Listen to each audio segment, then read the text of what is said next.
Hallelujah, praise the lord. प्रभु यीशु के नाम में आप सबको मेरा सलाम मिले। मैं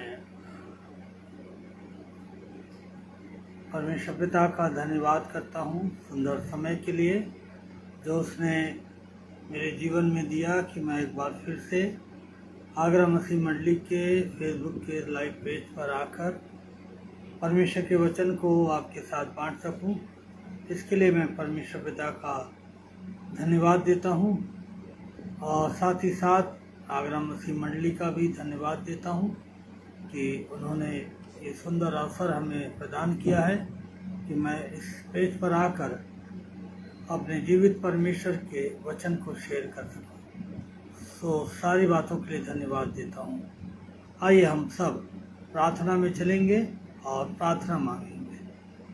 हमारे दयालु और अनुग्रहकारी परमेश्वर पिता, हम बड़े धन्यवाद और बड़े आनंद के साथ आपके चरणों में आते हैं पिता। आपको धन्यवाद देते हैं आपकी दया, आपकी करुणा के लिए जो मसीह यीशु में हम सब के जीवन के ऊपर बनी रही। और प्यारे परमेश्वर पिता, तूने हमें जीवितों की ज़मीन पर कायम रखा।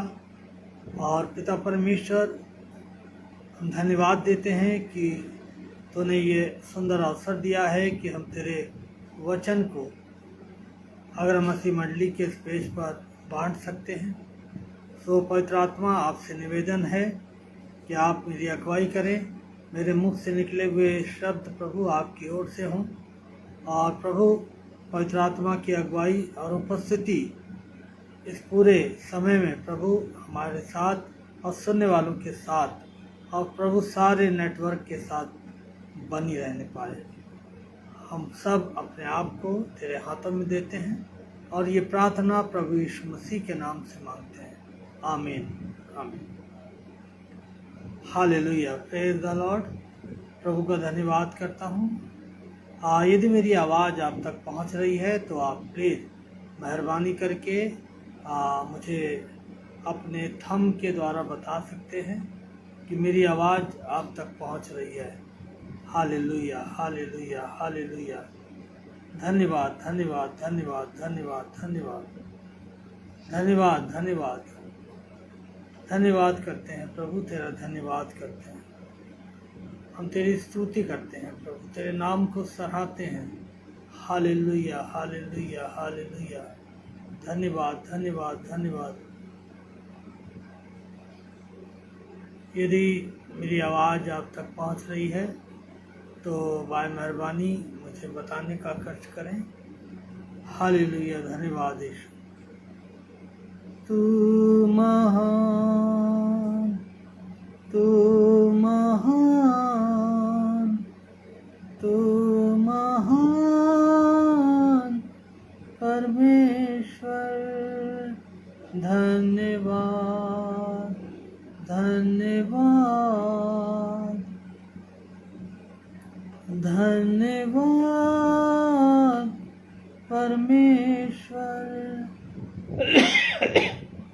धन्यवाद, धन्यवाद, धन्यवाद परमेश्वर। मैं आपके जवाब का इंतज़ार कर रहा हूँ। यदि मेरी आवाज़ आप तक पहुँच रही है तो मेहरबानी करके मुझे बताने का कष्ट करें। हालेलुया, धन्यवाद यीशु।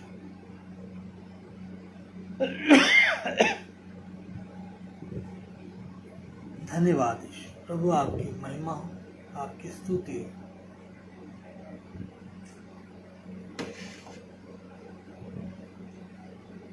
Hallelujah, hallelujah. धन्यवाद, धन्यवाद, धन्यवाद, धन्यवाद। प्रभु आपका धन्यवाद हो, प्रभु आपकी स्तुति हो। यदि मेरी आवाज़ आप तक आ रही है तो मेहरबानी से आप मुझे बताने का कष्ट करें। Hallelujah, hallelujah, hallelujah. Praise the Lord. धन्यवाद यीशु। धन्यवाद, धन्यवाद, धन्यवाद, धन्यवाद, धन्यवाद यीशु। धन्यवाद, धन्यवाद।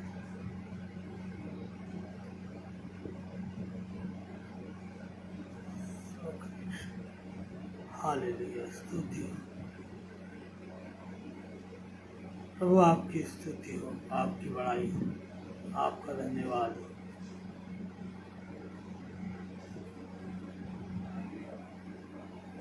हाँ? ओके, धन्यवाद। आइए हम सब परमेश्वर के वचन की ओर चलेंगे और परमेश्वर के वचन को मैं आपके साथ प्रभु परमेश्वर की सहायता से बांटूंगा और आशा करता हूँ कि ये वचन आपके लिए आज की शाम आशीष का कारण बनेगा। आज का जो वचन है वो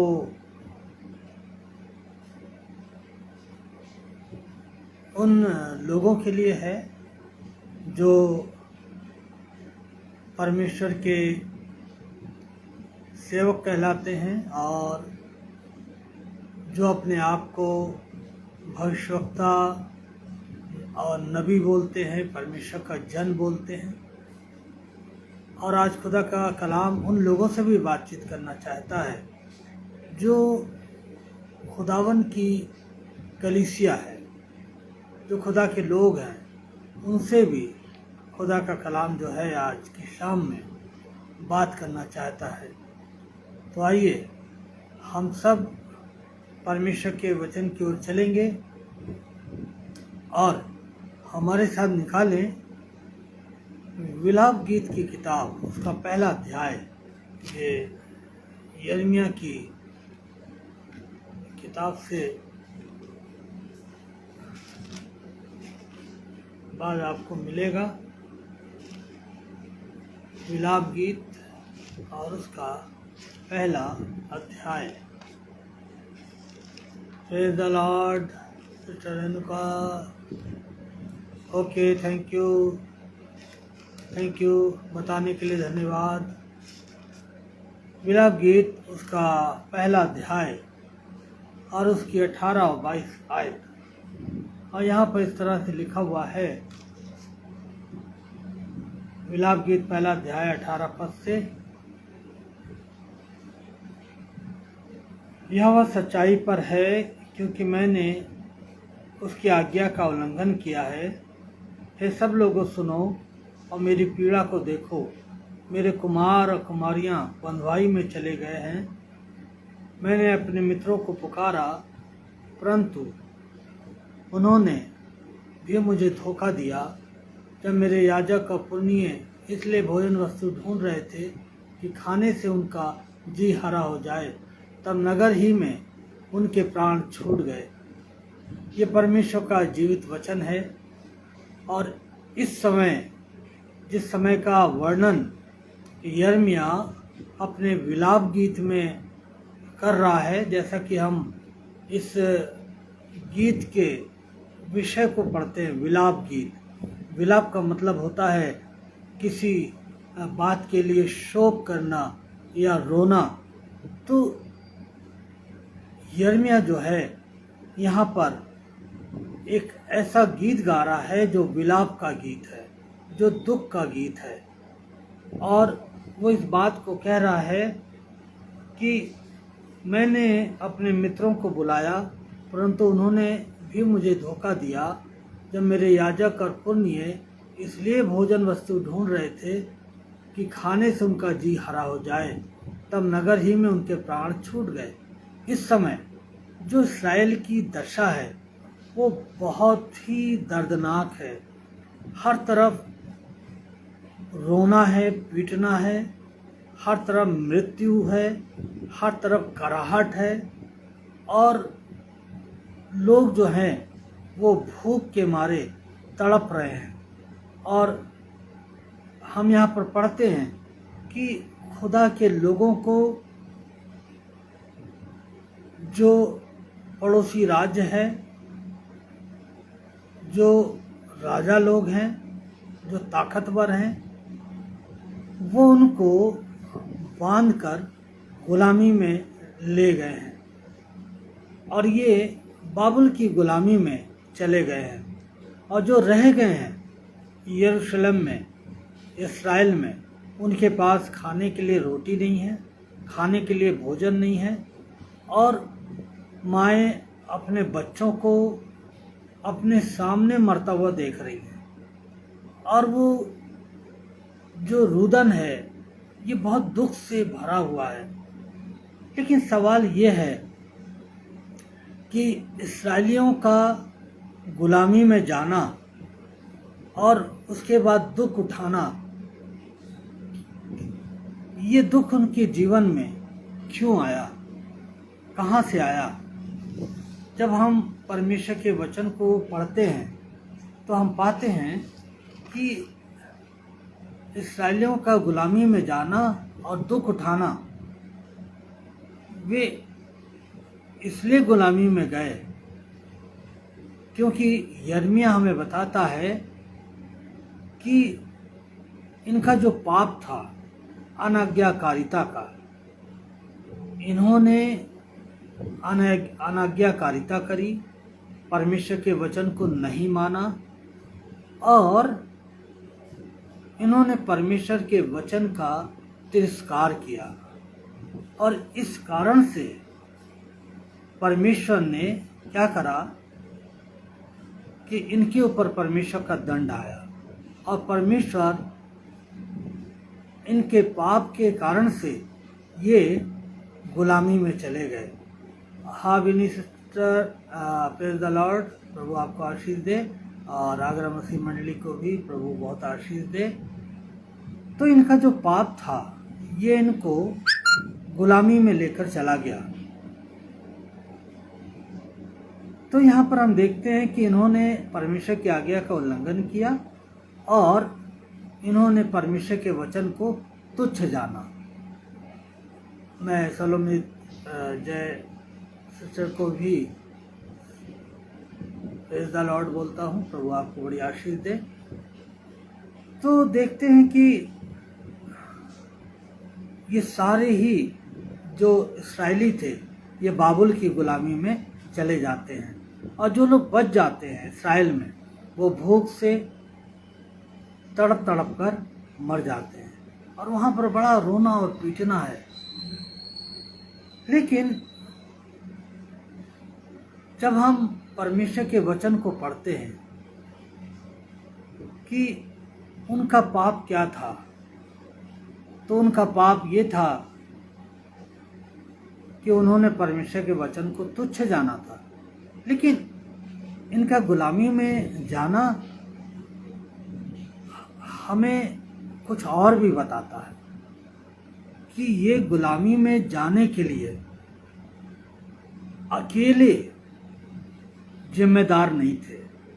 हाँ, इन्होंने पाप किया था, इन्होंने परमेश्वर के वचन को तुच्छ जाना था और ये गुलामी में चले गए। लेकिन ये अकेले जिम्मेदार नहीं थे गुलामी में जाने के लिए। आज का जो वचन है, शायद मेरे बोल, मेरे शब्द, परमेश्वर के वचन के शब्द शायद कहीं ना कहीं आपको हर्ट करें, कहीं ना कहीं आपको तकलीफ पहुंचाएंगे। लेकिन जो सच्चाई है आज परमेश्वर के वचन से, मैं उसको आपके साथ शेयर करना चाहता हूं। तो इनका पाप केवल इनको गुलामी में नहीं ले गया, लेकिन परमेश्वर का वचन हमें बताता है, यदि हम विलाप गीत 2 अध्याय और उसका 14 पद पढ़ें, 2 अध्याय का 14 पद, विलाप गीत 2:14, तो यहाँ पर लिखा हुआ है, तेरे भविष्यवक्ताओं ने दर्शन का दावा करके तुझसे व्यर्थ मूर्खता की बातें कही हैं। अब यहाँ पर परमेश्वर का वचन हमें बता रहा है कि इनका गुलामी में जाने का और दूसरा कारण क्या था, या इनको गुलामी में जाने के लिए वो कौन सी चीज़ थी, वो कौन लोग थे जिनके कारण से ये गुलामी में गए। परमेश्वर का वचन कह रहा है, तेरे भविष्यवक्ता, तेरे भविष्यवक्ता। हम थोड़ा सा भविष्यवक्ताओं के ऊपर प्रकाश डालना चाहते हैं कि भविष्यवक्ता किसे कहते थे। भविष्यवक्ता का दूसरा नाम होता था नबी। और नबी को परमेश्वर का जन बोला जाता था। और भविष्यवक्ता वो होता था जो लोगों से यहोवा के बदले में बोलता था। वो परमेश्वर का माउथ पीस होता था, बातचीत करता था। परमेश्वर भविष्यवक्ता से बोलता था और भविष्यवक्ता परमेश्वर के लोगों को बताते थे। और भविष्यवक्ता के ऊपर परमेश्वर का आत्मा निरंतर बना रहता था,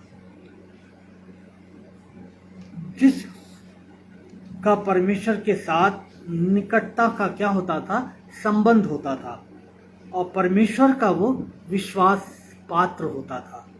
ये होता था भविष्यवक्ता। और यहाँ पर हम देख रहे हैं कि इस्राएलियों का गुलामी में जाने का कारण बाइबल हमें बताती है कि तेरे भविष्यवक्ता। अब भविष्यवक्ता का कार्य क्या था? जब हम भविष्यवक्ता के कार्यों के ऊपर जोर डालते हैं या प्रकाश डालते हैं, तो उनका काम था कि वो परमेश्वर के लोगों को उनके पापों को बताए और उन्हें उनके पापों से सचेत करे। जब हम यहेजकेल 33 अध्याय और 8 और 9 पद को पढ़ते हैं तो वहाँ पर हम पाते हैं परमेश्वर कहता है कि यदि तू पापी को ना चिताए और वो अपने पाप में मर जाए तो मैं उसके खून का बदला तुझसे लूँगा। अर्थात भविष्यवक्ता से परमेश्वर कह रहा है कि मैं उसकी मौत का बदला तुझसे लूँगा, क्योंकि तूने उसको चिताया नहीं, उसके पाप के बारे में तूने बताया नहीं और वो मर गया। मैं उसके खून का बदला तुझसे लूँगा। और यदि तू उन्हें चिताए और वे ना सुने, यदि तू चिताए और वे ना सुने तो वो अपने पापों में मरेंगे, लेकिन मैं उनके खून का बदला तुझसे नहीं लूँगा। तो ये जिम्मेदारी होती थी भविष्यवक्ता की कि वो परमेश्वर के लोगों को उनके पापों से सचेत करे। तो इस्राएल का गुलामी में जाने का कारण उनके झूठे भविष्यवक्ता थे, जिन्होंने इस्राएलियों के ऊपर उनके पाप को प्रकट नहीं किया। झूठा भविष्यवक्ता कौन है? झूठा भविष्यवक्ता की परिभाषा क्या है? झूठा भविष्यवक्ता वो होता है जो लोगों को उनके पाप के बारे में नहीं बताता है। आज कलीसिया में भी देखा गया है, जिस परिवार से यदि चर्च में पास्टर के पास मोटा लिफाफा आता है, वो पास्टर कभी भी उस व्यक्ति को उसके पाप के बारे में नहीं बताएगा और वो चाहेगा कि ये आते रहें और मेरे पास ऐसा ना हो कि ये मेरी बातों से बुरा मान जाएं, और वो ऐसे व्यक्ति को उसके पापों को नहीं बताते, नहीं प्रकट करते हैं। तो ये जो झूठे भविष्यवक्ता थे, इन्होंने भी क्या करा था? इन्होंने इस्राएलियों के अधर्म को, इस्राएलियों के पापों को उनके ऊपर प्रकट नहीं किया था। तो ये क्या प्रचार कर रहे थे, हम इसके ऊपर भी थोड़ा सा गौर करेंगे। यिर्मयाह 6:14 में कहता है कि वे प्रचार करते थे कि शांति है, शांति है, ऐसा कहकर वे मेरी प्रजा के घाव को ऊपर ही ऊपर चंगा करते थे, परंतु शांति कुछ भी नहीं थी। ये भविष्यवक्ता जानते थे कि ये लोग अपने गुनाह में बने हुए हैं, ये निरंतर पाप कर रहे हैं, लेकिन फिर भी ये झूठे भविष्यवक्ता उनको झूठा संदेश देते थे कि सब शांति है, सब अच्छा चल रहा है, और वो उनको पश्चाताप की आवश्यकता को नहीं बताते थे। और वे प्रचार करते रहे कि डरने की कोई बात नहीं है। ये था उनका प्रचार। और ये भविष्य में आने वाली अच्छी बातों की भविष्यवाणी करते रहे और लोगों को कुछ नैतिकता की बातों की लोगों से मांग करते रहे, और लोग इस प्रकार की बातों से खुश रहते थे। आज भी वर्तमान में हमारी कलीसियाओं में, हमारे चर्चेस में ऐसे बहुत सारे झूठे भविष्यवक्ता हैं जो कलीसिया के ऊपर उनके पाप को प्रकट नहीं करते हैं और वो उनसे कुछ नैतिक बातों की डिमांड करते हैं। जैसे आप चर्च आइए और परमेश्वर आपको बहुत बरकत देगा, आप चर्च में आइए, परमेश्वर आपको आशीष देगा, आप बहुत अच्छे लोग हैं, आपने अपना कीमती समय निकाला, आप परमेश्वर के भवन में आए हैं, परमेश्वर आपको बहुत आशीष देगा। और वो इस बात को कहते थे कि आप जो कुछ परमेश्वर को देते हैं, परमेश्वर उसका आपको दुगना लौटाएगा और आप इसी तरह से अपनी भेंटें परमेश्वर को अर्पित करते रहिए, परमेश्वर के भवन में आइए। और वो इस तरह का प्रचार करते थे और जो कलीसिया थी, जो सुनने वाले लोग थे, वो इन बातों से बहुत खुश रहा करते थे और वो इन्हीं सारे कामों में इन्वॉल्व रहते थे, क्योंकि भविष्यवक्ता उनको उनके पापों के बारे में नहीं बता रहा है। तो इन्होंने इनको झूठा संदेश दिया कि परमेश्वर के भवन में आइए और आपकी उपस्थिति निरंतर परमेश्वर के भवन में बनी रहे, क्योंकि परमेश्वर के भवन में आने से आपके जीवन में, आपके परिवार में आशीष आएगी। ये झूठ नहीं है, ये सच है, लेकिन ये तब सच है जब एक भविष्यवक्ता कलीसिया को ये बताए कि अपने पापों से तौबा करो, अपने गुनाहों से तौबा करो, वरना ये जो चर्च है जिसके ऊपर तुम भरोसा रखते हो कि हम इस चर्च में आकर सुरक्षित हैं, मेरा परिवार सुरक्षित है, तुम सुरक्षित नहीं हो, तुम एक दिन नाश हो जाओगे यदि तुमने अपने पापों से तौबा नहीं करी। तो ये जो झूठे भविष्यवक्ता थे, ये इस बात को लोगों को नहीं बताया करते थे और उनसे बस थोड़ी सी नैतिक बातों की वो डिमांड किया करते थे और ये सारे लोग जो थे ये इनको करके खुश रहते थे। और दूसरी बात है कि ये जो झूठे भविष्यवक्ता थे, ये अपने लाभ के लिए क्या किया करते थे? भविष्यवाणी किया करते थे, प्रचार किया करते थे।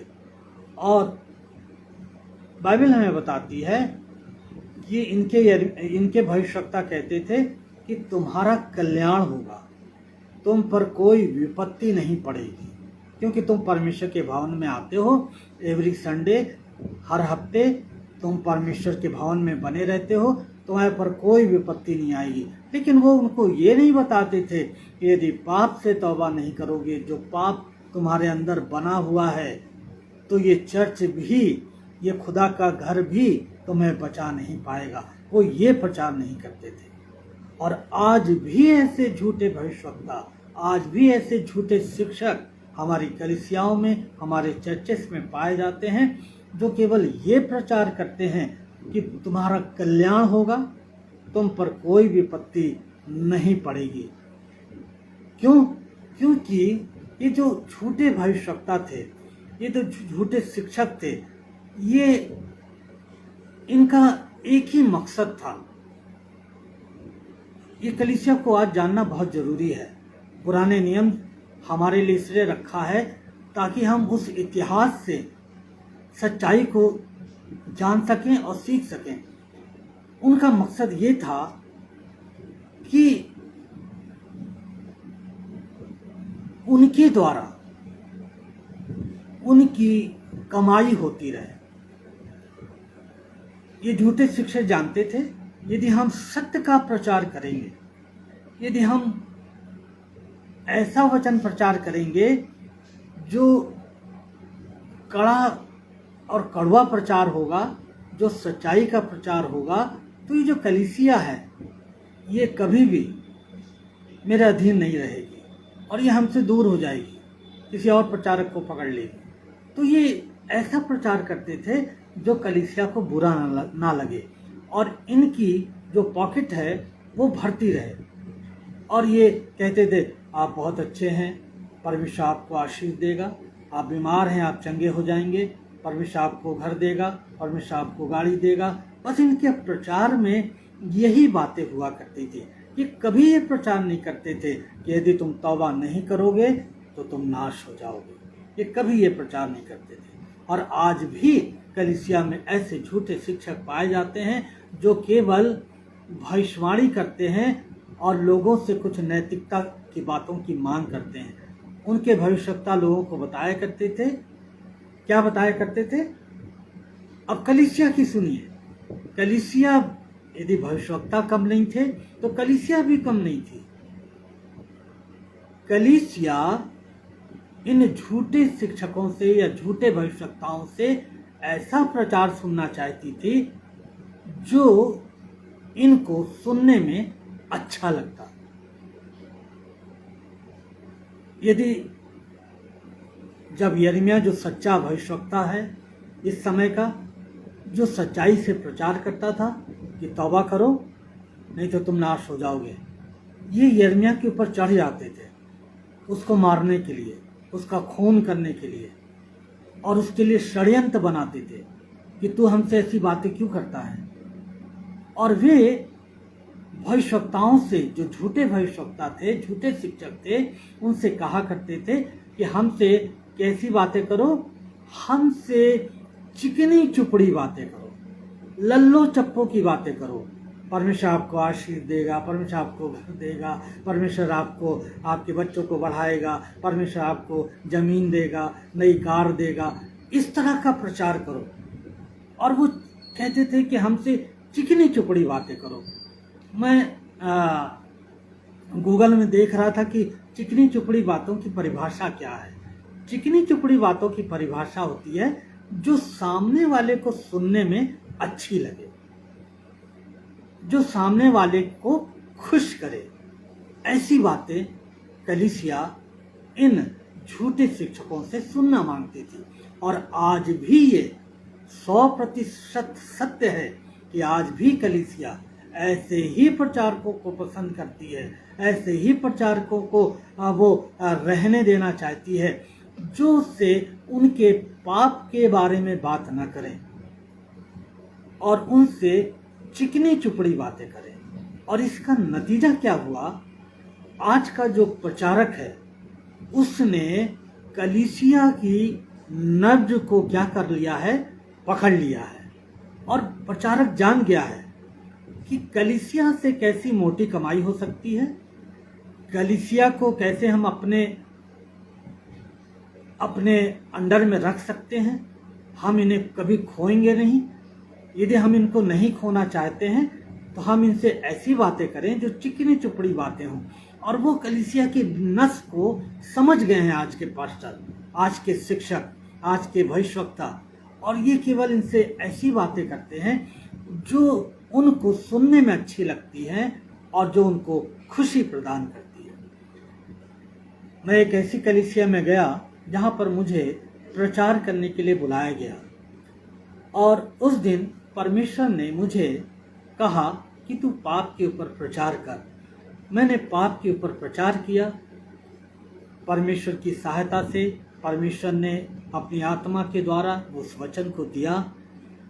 उसको देने के बाद वहाँ के जो पास्टर थे उस कलीसिया के, वो उठे और खड़े होकर उन्होंने कलीसिया से कहा कि पाप कुछ नहीं होता है।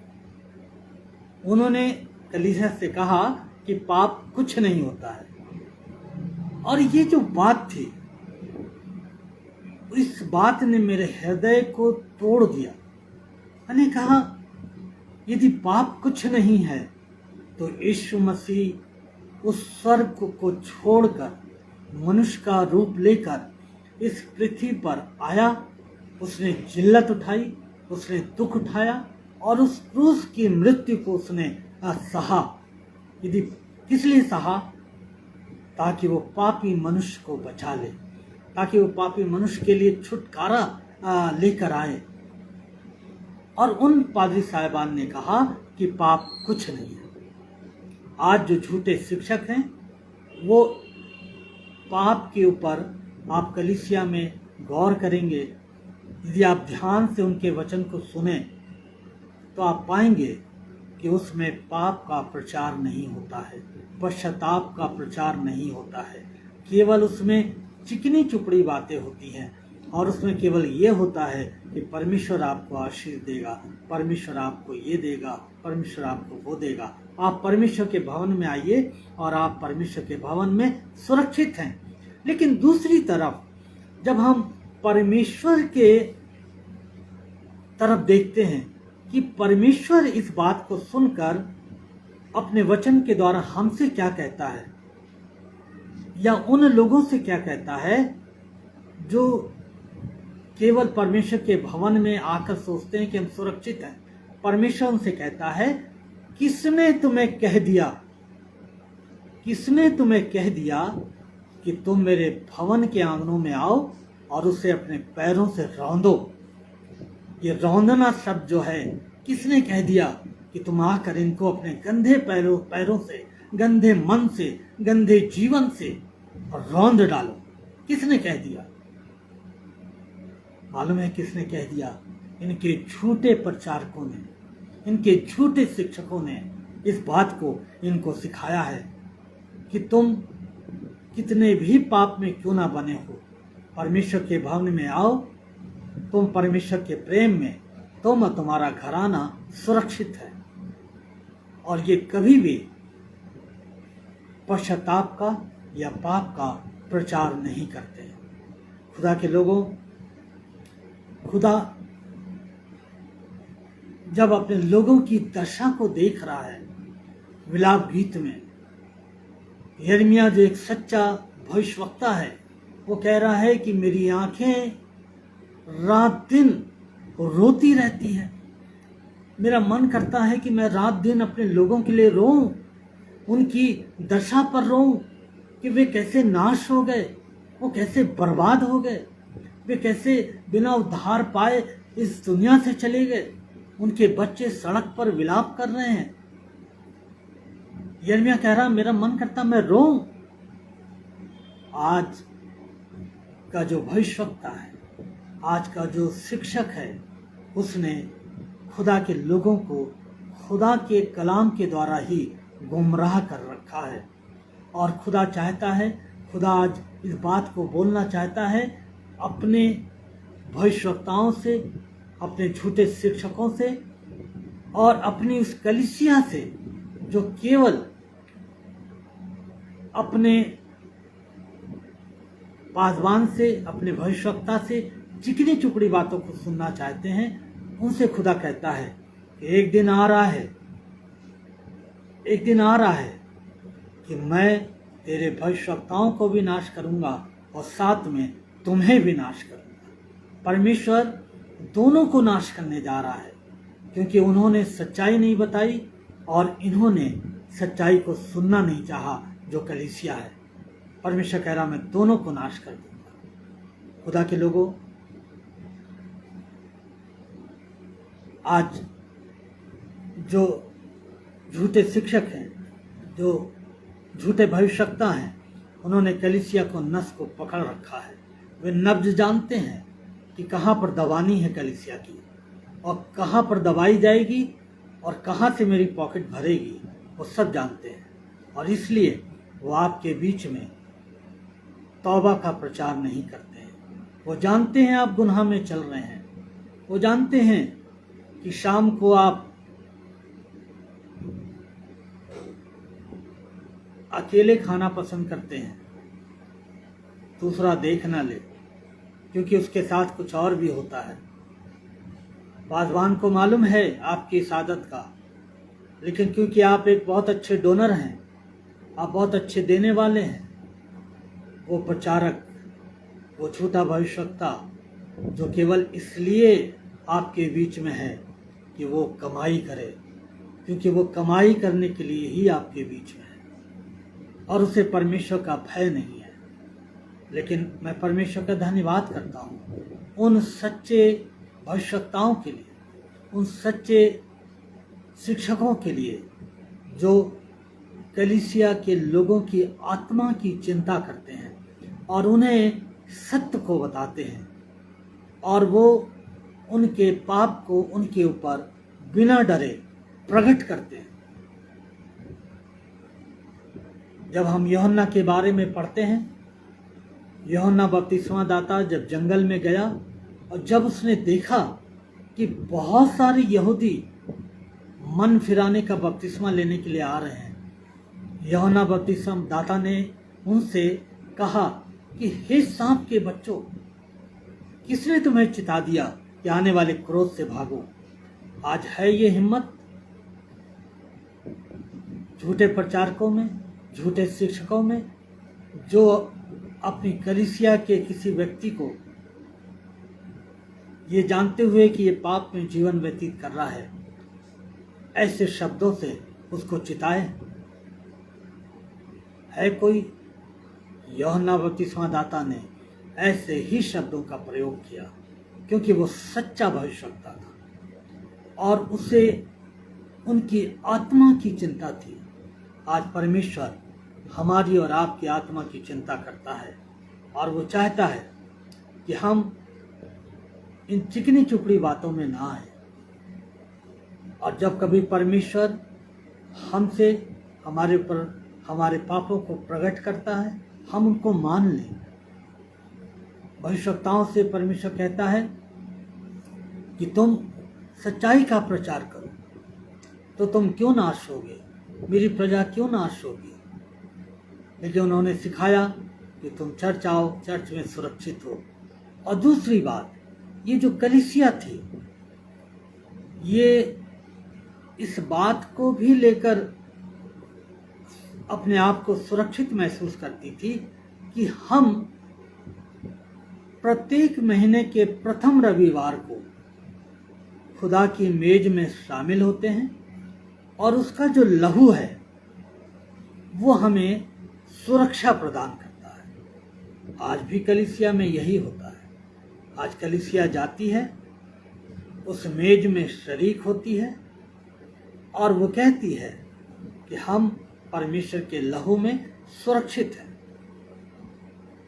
लेकिन सुरक्षा कहीं नहीं होती, क्योंकि पाप तो उनके अंदर बना हुआ है, वे तौबा नहीं करते। और यिर्मयाह कहता है कि जैसे डाकू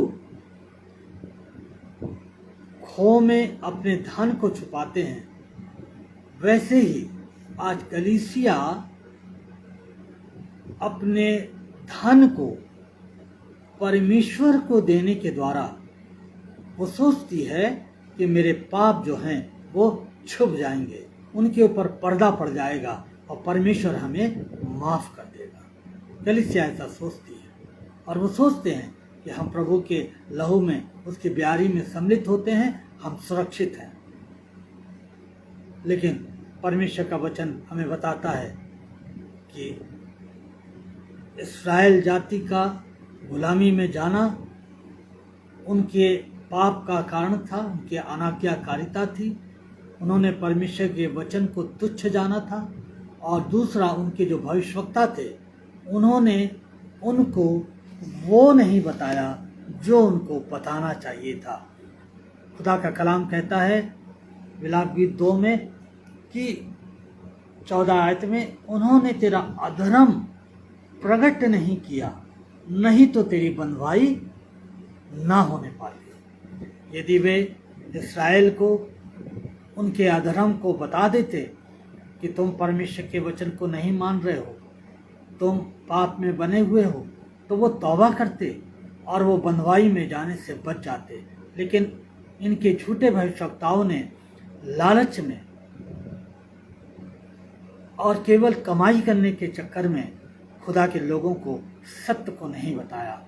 और हम विलाप गीत में देखते हैं कि एक कोलाहल मचा हुआ है, लोग रो रहे हैं, बच्चे मर रहे हैं, जगह जगह लाशें पड़ी हैं, बहुत सारे लोग गुलामी में चले गए हैं और बहुत सारे जीवन बर्बाद हो गए, इस संसार से चले गए। क्यों? क्योंकि उनको समय नहीं मिला कि वो पश्चाताप करते, क्योंकि उनको बताया ही नहीं गया। आज खुदा हमें सचेत करना चाहता है, यदि आपकी कलीसिया में इस तरह के शिक्षक पाए जाते हैं, आज हर उस शिक्षक को, हर उस भविष्यवक्ता को परमेश्वर अपने वचन से सचेत करना चाहता है कि सत्य का प्रचार करो और केवल अपनी भलाई को मत सोचो और भक्ति को कमाई का द्वार मत बनाओ। लोगों के जीवन से मत खेलो। यीशु मसीह पापियों को बचाने के लिए आया, उनका उद्धार करने के लिए आया। यीशु मसीह के सामने एक आत्मा की कीमत बहुत ज़्यादा है।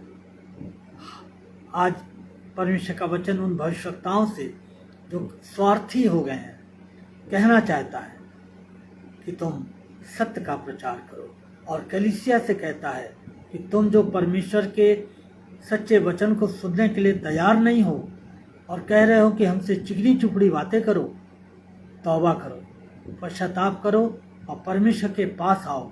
और यदि नहीं आओगे तो इन इस्राएलियों की तरह तुम भी गुलामी में चले जाओगे, जहाँ पर रोना होगा, मृत्यु होगी, क्लेश होगा, भूखमरी होगी और कोई आशा हमारे लिए वहाँ नहीं होगी। तो परमेश्वर आज कलीसिया से भी कहना चाहता है कि तौबा करो, परमेश्वर का वचन जैसे जो कुछ कहता है उसको एक्सेप्ट करो, अपने गुनाहों को मान लो। और यदि हम अपने गुनाहों को मान लेते हैं तो वो हमारे गुनाहों को क्षमा करने में विश्वास योग्य और धर्मी है, क्योंकि उसका लहू हमें सब पापों से शुद्ध करता है। यदि हम कहें कि हम में कोई पाप नहीं तो हम अपने आप को धोखा देते हैं। खुदा इन वचनों के द्वारा हमारी और आपकी सहायता करे ताकि हम और आप परमेश्वर के सत्य वचन को अपने जीवन में स्वीकार करें और ऐसे झूठे भविष्यवक्ताओं से हम बच के रहें। प्रभु आप सबको बड़ी आशीष दे। सिक्का शाह चंद, प्रेज द लॉर्ड। परमेश्वर आपको बड़ी आशीष दे। आइए हम प्रार्थना करें। हमारे दयालु और अनुग्रहकारी परमेश्वर पिता, हम आपको धन्यवाद देते हैं आपके जीवित वचन के लिए।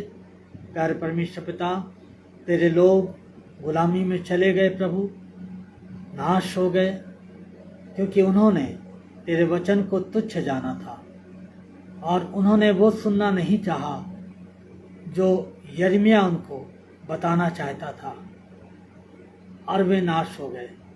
लेकिन प्रभु दूसरी तरफ वे भविष्यवक्ता जो उनके बीच में थे, जो उनके बीच में निरंतर झूठी बातों को उनको सिखाते रहे, उन्हें झूठा आश्वासन देते रहे और अपनी सेवा को, अपनी भक्ति को उन्होंने कमाई का द्वार बना लिया। और प्रभु उसका परिणाम ये हुआ कि तेरे लोग गुलामी में जाकर नाश हो गए। पिता, आप ऐसे भविष्यवक्ताओं के ऊपर जिनके लिए आप कहते हैं कि मैं तुम्हें नाश करूंगा, मैं तुम्हें भी नाश करूंगा और कलीसिया को भी नाश करूंगा, प्रभु आप दया करें, उन्हें समझ और बुद्धि दें ताकि वो सत्य को जान सकें और अपने जीवन को आपके हाथों में सौंप सकें। अपने वचन की रक्षा कीजिएगा और प्रभु जी हर एक को, सुनने वालों को जो हमारे साथ बने रहे, उनको आशीष दीजिए। जो लोग बाद में इस वचन को सुनेंगे उन्हें भी आशीष दीजिए। बड़े धन्यवाद और विश्वास के साथ हम ये प्रार्थना प्रभु यीशु मसीह के नाम से मांगते हैं। सुनिए, कबूल कीजिए। आमीन। अब हमारे परमेश्वर पिता का प्रेम, प्रभु यीशु मसीह का अनुग्रह, पवित्र आत्मा की संगति और सहभागिता इस आगरा मसीह मंडली के इस झुंड के साथ और संसार के तमाम विश्वासियों के साथ अब से लेकर सदा तक होती रहे। आमीन। आप सबको जय मसीह की। आने वाले बुधवार को रात्रि 8 बजे मैं फिर से एक नए संदेश के साथ आपके साथ मिलूंगा। जब तक के लिए आप सबको जय मसीह की। और मैं धन्यवाद देता हूँ साथ साथ भाई आशीष सिंह का और भाई सिक्का शाह का और अपने भाई अनुपम डेविड सर का, और धन्यवाद देता हूँ बहन रेणुका साइलेस का धन्यवाद देता हूँ और बहन रोहिणी नायडू का धन्यवाद देता हूँ कि आप सब हमारे साथ बने रहे। प्रभु आप सबको बड़ी आशीष दे। और भाई सैमुअल स्टैनली साहब को भी मैं धन्यवाद देता हूँ। प्रभु आपको भी बड़ी आशीष दे। और साथ ही साथ मैं धन्यवाद देता हूँ हर एक जन को। प्रभु आप सबके साथ हो। प्रभु आप सबके साथ हो। भाई आशीष सिंह को भी धन्यवाद।